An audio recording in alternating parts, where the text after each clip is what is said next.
ಇಂದು July 7, 2024ರಂದು Karnataka ರಾಜ್ಯ ಸರ್ಕಾರಿ ನೌಕರರ ಒಂದು ಕಾರ್ಯಕಾರಿಣಿಯ ಸಭೆ ಚಿಕ್ಕಮಗಳೂರಿನಲ್ಲಿ ನಡೆಯುತ್ತಿದೆ. ಈ ಒಂದು ಸಭೆಯಲ್ಲಿ ಯಾವ ಪ್ರಮುಖ ನಿರ್ಣಯಗಳನ್ನು ಕೈಗೊಳ್ಳಬಹುದು ಎಂಬತಕ್ಕಂಥ ಮಾಹಿತಿಯನ್ನು ಈ ಒಂದು ವಿಡಿಯೋದಲ್ಲಿ ನಾವು ಪಡೆಯೋಣ. ತಮಗೆ ಈಗಾಗಲೇ ತಿಳಿದಿರುವಂತೆ ಇನ್ನು ಕೆಲವು ದಿನಗಳಲ್ಲಿ ರಾಜ್ಯ ಸರ್ಕಾರಿ ನೌಕರರ ಸಂಘದ ಚುನಾವಣೆ ನಡೆಯಲಿದ್ದು, ಒಂದೊಮ್ಮೆ 7ನೇ ವೇತನ ಆಯೋಗದ ವರದಿ ಜಾರಿಯಾಗದೆ ಚುನಾವಣೆಗೆ ತೆರಳಿದರೆ ಅಲ್ಲಿ ಸನ್ಮಾನ್ಯ ಶ್ರೀ ಷಡಕ್ಷರಿ ಅವರಿಗೆ ಹಿನ್ನಡೆ ಆಗ್ತಕ್ಕಂತಹ ಸಾಧ್ಯತೆ ಇರುತ್ತದೆ.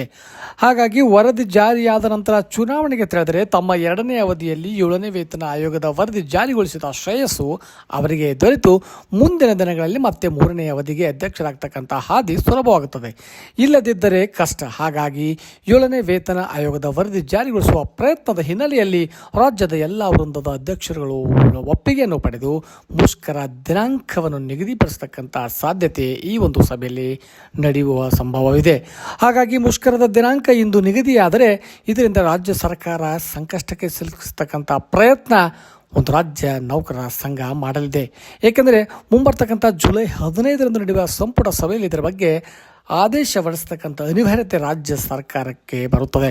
ಹಾಗಾಗಿ ಸದ್ಯದಲ್ಲಿ ವರದಿ ಜಾರಿಯಾದರೆ ನೌಕರರಿಗೂ ಹಾಗೂ ರಾಜ್ಯ ಸರ್ಕಾರಿ ನೌಕರರ ಸಂಘಕ್ಕೂ ಕೂಡ ಸಂತಸವಾಗುತ್ತದೆ. ಹಾಗಾಗಿ ಈ ಒಂದು ಸಭೆಯಲ್ಲಿ ಯಾವ ಮಹತ್ವಪೂರ್ಣವಾಗಿರತಕ್ಕಂಥ ನಿರ್ಣಯ ಕೈಗೊಳ್ಳುತ್ತಾರೋ ಮಧ್ಯಾಹ್ನದವರೆಗೆ ಕಾದು ನೋಡೋಣ.